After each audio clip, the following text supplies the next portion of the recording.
நான் சொல்றத தாண்டி நீயா ஏதாச்சும் பண்ணன்னு வச்சுக்க, அவ்வளவுதான். எதுவும் பண்ண மாட்டேன். உன் போனை கொடு.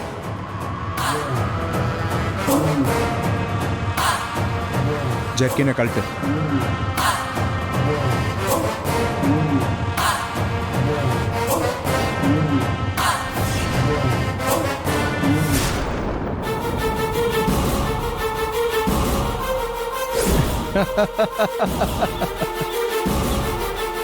என்ன மங்கா, என்ன நடந்துச்சுன்னு இப்ப புரிஞ்சிருக்குமே.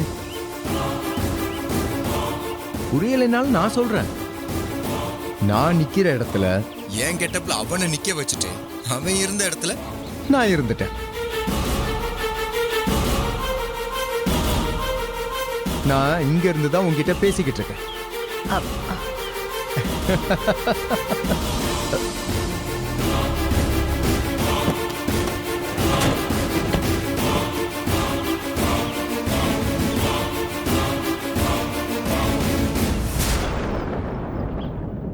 என்னமங்க ஆச்சு? என்ன ஆச்சா? யோ, திரும்ப திரும்ப உன்னை நம்பி உங்ககிட்ட வேலையை கொடுக்கறல, என்ன சொல்லணும்? இவன் எப்படி இங்க வந்தான்? இந்த வண்டியில வரலையே இவன். நீ பார்த்த லட்சணம் அப்படி. வந்தவன் திரும்ப போனான்னு சொன்னல, திரும்ப வந்து நிக்கும் போது இந்த பைக்கை நீ கவனிக்கலையா? அப்ப அந்த பரதேசி அங்கேயா இருக்கான்? லைன்ல தான் இருக்கான். கேட்டு உன்னை போட போறான் முதல்ல. உன்னெல்லாம் ஒரு ஆளு நம்பி உங்ககிட்ட ஒரு வேலையை சொன்ன பறிச்சு. அப்பவே சொன்னேன், கேட்டியா நீ?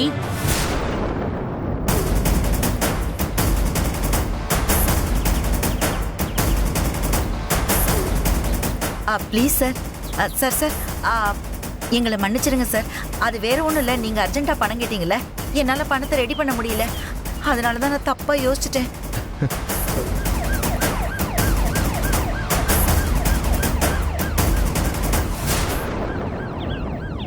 யோ, உன்னதான் ட்ரேஸ் பண்ணி போலீஸ் வந்துருச்சுன்னு நினைக்கிறேன். சீக்கிரமா தப்பிச்சு ஓடியா, சீக்கிரமா போ.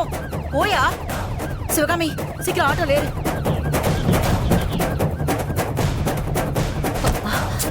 போப்பா போப்பா.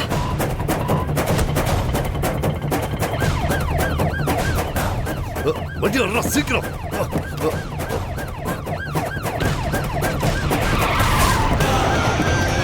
என்ன ஆச்சுடா? டேய் சீக்கிரம்டா, போலீஸ் வந்துட்டாங்கடா. என்ன சீக்கிரம் சீக்கிரம்டா. வண்டி ஸ்டார்ட் ஆக மாட்டேங்குது. போலீஸ் இறங்கி வராங்கடா. ஆனா வண்டி ஸ்டார்ட் ஆக தப்பிச்சு எப்படியாவது ஓடிக்கணும். டேய் ஓடுங்கடா. அதான்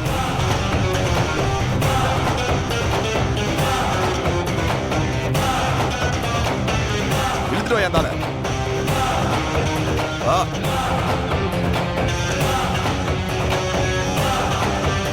என்ன ராஜவேலு, நீ இருக்கிற இடம் எனக்கு எப்படி தெரிஞ்சதுன்னு பாக்குறியா? யோ, போய் கூட்டு வாயா. Okay sir. டேய் வெள்ள வாடா.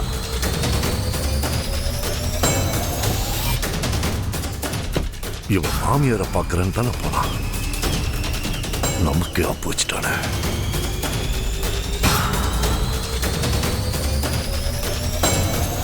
டேய், மாமியாருக்கு உடம்பு சரியில்லைன்னு தானே போன. இப்ப போலீஸோட வந்து இறங்குறியா? ராஜவேலு, அவன் நேத்து அந்த ரிஷி சாரோட ஃப்ரெண்ட் இருக்கார்ல ஜோயல், அவர்கிட்ட மாட்டிருக்க வேண்டியவன். அவரு இவனை பிடிக்கிறதுக்கு இன்னைக்கு ஒரு டிராப் செட் பண்ணாரு. அது தெரியாம அவர் வர சொன்ன இடத்துக்கு இவன் வந்துட்டான். அவர் கால் பண்ணி என்கிட்ட இவனை பிடிச்சிங்கன்னா உங்களை பிடிச்சிடலான்னு சொன்னாரு. அப்பவே நாங்க அவனை தூக்கிட்டோம்.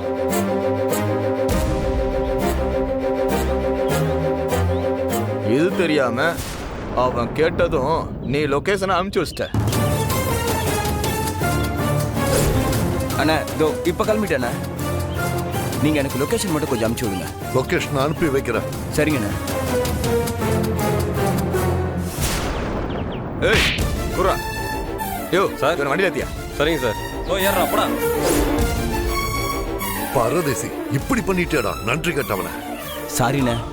சரி ராஜவேலு, என்னதான் இருந்தாலும் நீ சந்திரசேகர் சாரோட மாமனாரு. அதனால கொஞ்சம் மரியாதை தான் நடத்தணும். மாமியார் வீட்டுக்கு போலாமா? மாமியார் வீடு. சரி, சேர்ந்து போலாம் வாங்க. வா ராஜவேலு, டேய், வா, நீ போய் மடியில.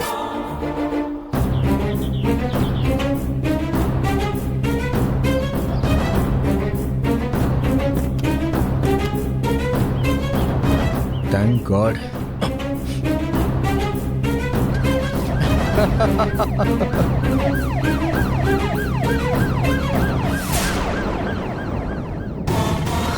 நான் அப்பவே சொன்னேன் கேட்டியா?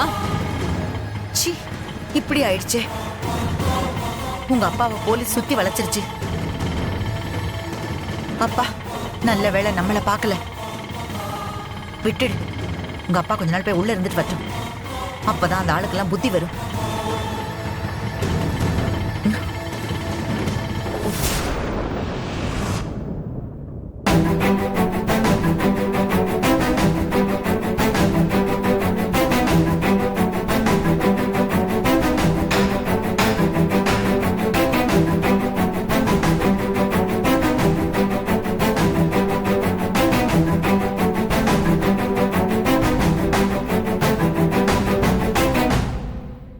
என்ன பார்த்துட்டு எதுக்கு போனை கட் பண்றாரு? நமக்கு தெரியாம அப்படி யார்கிட்ட பேசுறாரு? என்னவா இருக்கும்?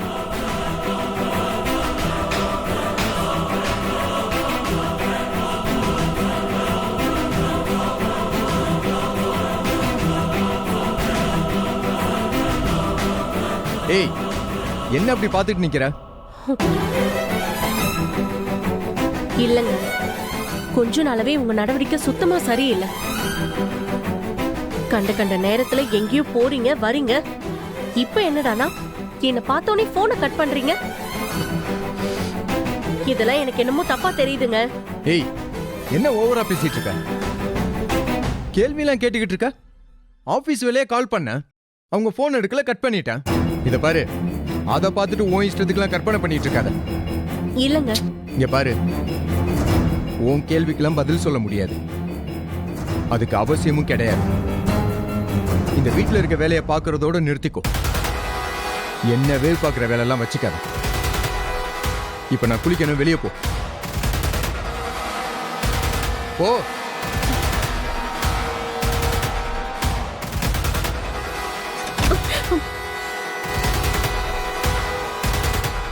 இவர் ஏதோ தப்பு பண்றாரு.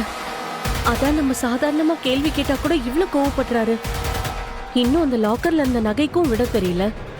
இப்போதைக்கு அத்தை கிட்ட இதை சொல்ல முடியாது. ஆனா இதனால இவர் பெரிய பிரச்சனையில மாட்டிப்பாரோன்னு பயமா இருக்கே. கடவுளே, இத்தனை நாள் இல்லாம இப்பயே நமக்கு இப்படி ஒரு பிரச்சனை. என்ன பண்றதுன்னு புரியலையே.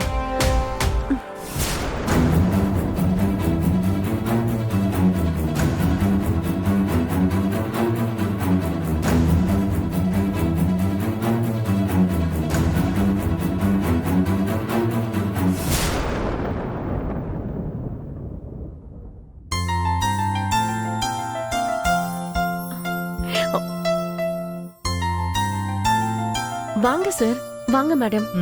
அத்தை, அத்தை யார் வந்திருக்காங்கன்னு பாருங்க. என்ன கௌசல்யா?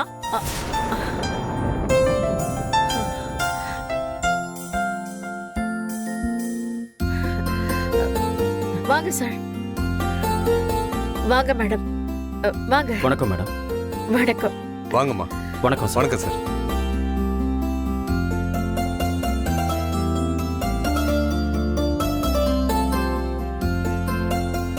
என்ன மேடம், சாரும் நீங்களும் திடீர்னு சொல்லாம கொள்ளாம வந்திருக்கீங்க?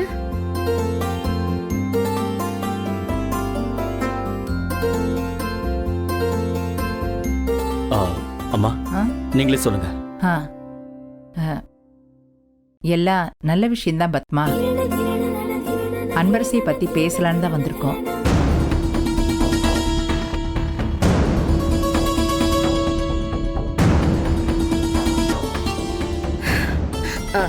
அன்பரசிய பத்தி என்ன மேடம்? இப்போ நடந்ததெல்லாம் உங்களுக்கும் தெரியும்.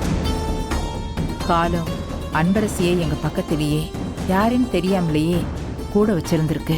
எவ்வளவோ சோதனைகளை கடந்து இந்த இடத்துல வந்துதான் உண்மை தெரியணும்னு இருக்கு.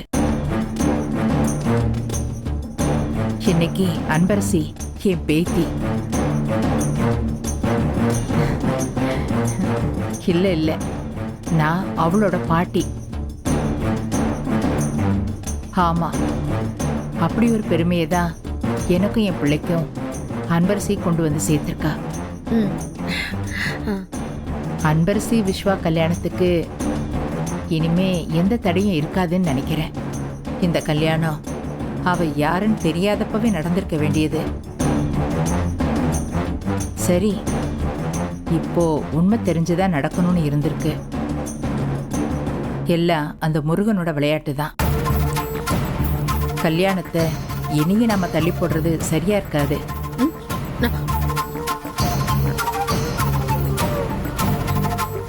நாளைக்கு மறுநாள் நல்லா இருக்கிறதா ஐயர் சொல்லியிருக்காரு. அன்னைக்கு நிச்சயதார்த்தத்தை வச்சுக்கலாம். அடுத்த வாரம் கல்யாணம்.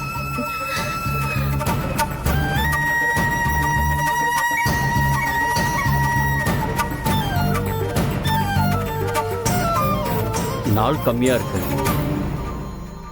அதுக்குள்ள நம்ம தகுதிக்கேத்த மாதிரி கல்யாணம் பண்ணிட முடியுமான்னு யோசிக்காதீங்க. இது என் பொண்ணு கல்யாணம். எங்க குடும்பத்துல நடக்கிற முதல் விசேஷம். பணத்தை தண்ணியா இறைச்சு உங்க ஸ்டேட்டஸ்க்கு ஏத்த மாதிரி தரமா பண்ணிடுறோம். நீங்க விஸ்வாவை அழைச்சிக்கிட்டு வந்து அன்பரசி கழுத்துல தாலி கட்டினா மட்டும் போதும். மற்ற எல்லா ஏற்பாடையும் நாங்க பாத்துக்கிறோம். கல்யாணத்தை பத்தின கவலை ஒரு துளி கூட உங்களுக்கு வேண்டாம்.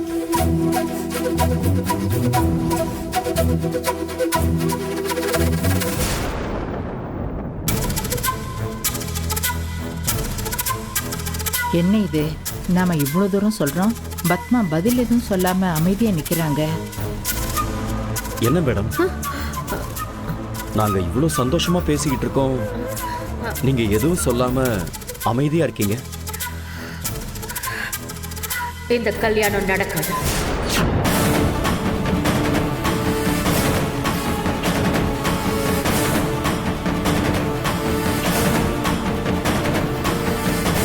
விளக்குமாருக்கு பட்டு குஞ்சம் வச்சாலும் அத பூஜை அறையில வைக்க முடியாது. அந்த மாதிரிதான் அன்பரசி. உங்க பேத்தியா அவ உங்க வீட்டுக்குள்ள வேணா இருக்கட்டும், அதுக்காக ஏன் மருமகளா அவ இந்த வீட்டுக்குள்ள வரவே முடியாது.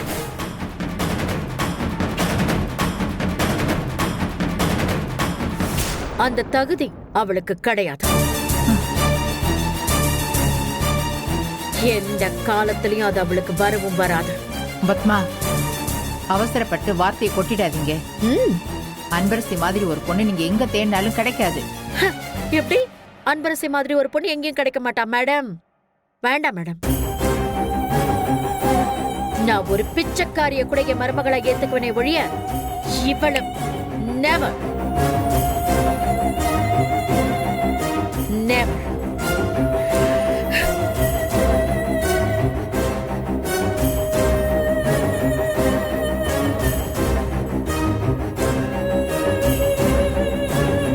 பத்மா மேடம், பத்மா மேடம்,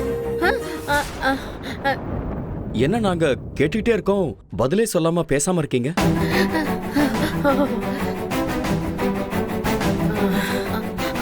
அது இருக்கட்டும், முதல்ல நீங்க உட்காருங்க. மேடம் வாங்க உட்காருங்க. உட்காருங்க சார். வாங்கம்மா உட்காருங்க. உட்காருமா.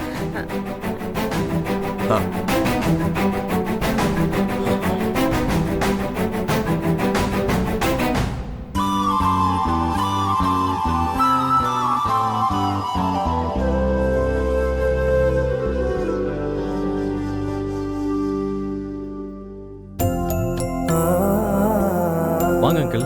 வாங்க பாட்டி. பாப்பா விஸ்வா. சரியா உன் விஷயம் பேசும்போது ஆஜராயிட்டே. சூப்பர்னு.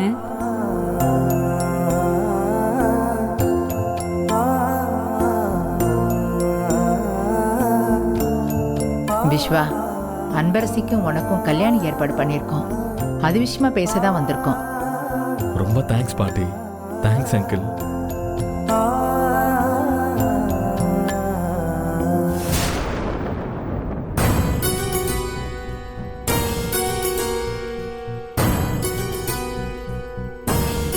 நீங்க என்ன மேடம் சொல்றீங்க?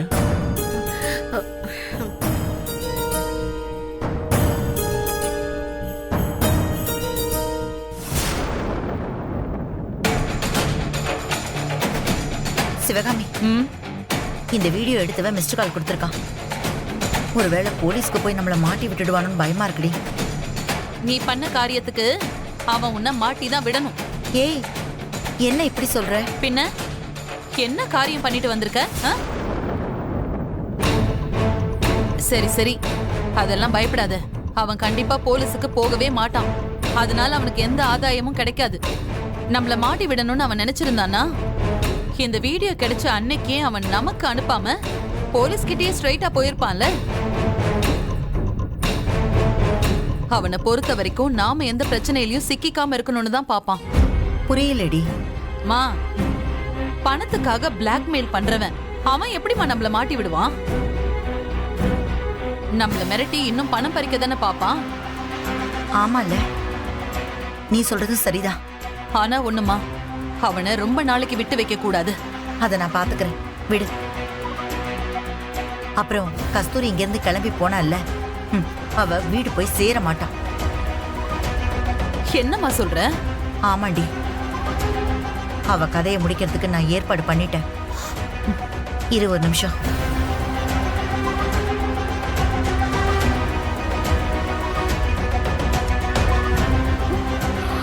அம்மா, போனை கட் பண்ணுமா. அந்த அன்பரசி வந்துட்டா.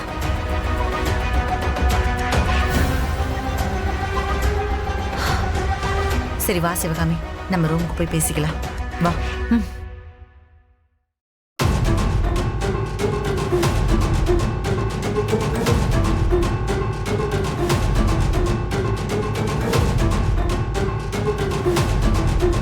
யாருக்கும் ஃபோன் பண்ணாங்க, என்ன பார்த்ததும் பேசாம போயிட்டாங்க.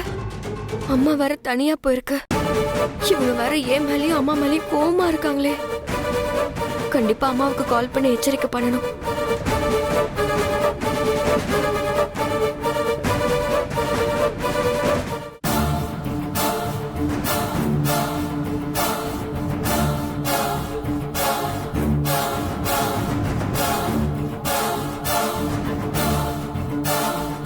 அம்மா, அம்மு பத்திரமா போயிட்டு இருக்காளான்னு ஃபோன் பண்ணி கேட்டுறாமா. சரிப்பா.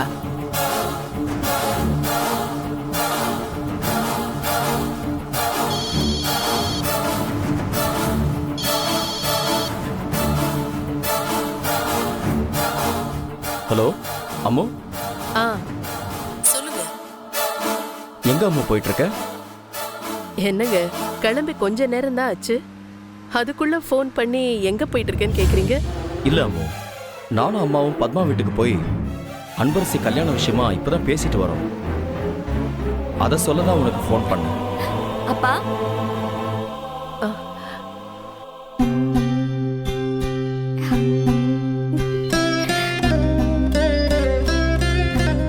என்னப்பா?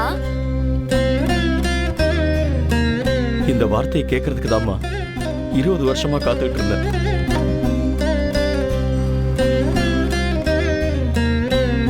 Hello hello. என்னம்மா? எங்க அன்பரசியா? ஆமா அம்மு. யாருப்பா போன்ல? அம்மாவா? ஆமா. அதானே பார்த்தேன். நான் அம்மாவுக்கு ஃபோன் பண்ணலான்னு ஃபோன் பண்ணேன், எங்கேஜ்டாவே இருந்துச்சு. அப்போ உங்ககிட்ட தான் பேசிட்டு இருக்கா?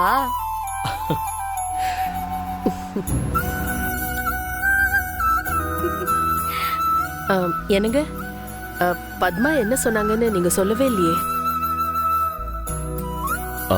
அது வந்து அது சரிங்க, எனக்கு புரியுது. நீங்க அன்பரசி இருக்கான்னு சொல்ல தயங்குறீங்க இல்லையா?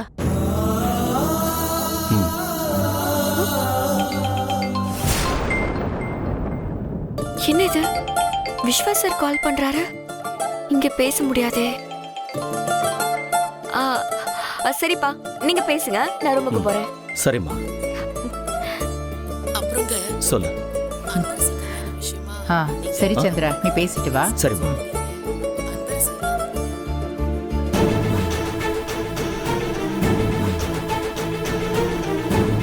இந்த அன்பரசி திரும்புற பக்கம்லாம் வந்து நிக்கிறா. இந்த வீட்ல எங்க நின்னு பேசினாலும் அவ காதுல கேட்கும் போல இருக்கு. இங்க பாரு, நம்ம ரொம்ப ஜாக்கிரதையா தான் இருக்கணும். நம்ம என்ன பண்றோங்கிறத கண்காணிக்கிறதே வேலையா வச்சிருக்கா. தப்பி தவறி அவ கண்ணுல மாட்டோம், உடனே அவ அப்பங்கிட்ட போய் வத்தி வச்சிருவா. மா, யாருக்கு யாருமா அப்பன்? தெருவுல சுத்திக்கிட்டு இருந்தவ அவ. அவளுக்கு ஏன் புருஷன் அப்பனா? இத பார், அப்பன் கிப்பனெல்லாம் சொல்லாத. சரி சரி, உன் புருஷன் தான் போதுமா? அவருக்கு என்னைக்குமே ஒரே பொண்ணுதான், ம், அது அனன்யா மட்டும்தான். இன்னொரு வாட்டி அவள பொண்ணு கிண்ணன்னு சொன்னேன்னு வெச்சுக்கோ, அப்புறம் எனக்கு கெட்ட கோபம் வரும். ம். சரி விடு, ஏதோ தெரியாம சொல்லிட்டேன். சரி, அந்த கஸ்தூரி ஏதோ பண்ண போறேன்னு சொன்னி, அது என்னது? இங்க பாரு, அந்த கஸ்தூரி இங்கிருந்து ஊருக்கு கிளம்பி போனால, அவ ஊருக்கு போய் சேர மாட்டா. ம். அவளை முடிக்கிறதுக்கு ஏற்பாடு பண்ணிட்டேன்.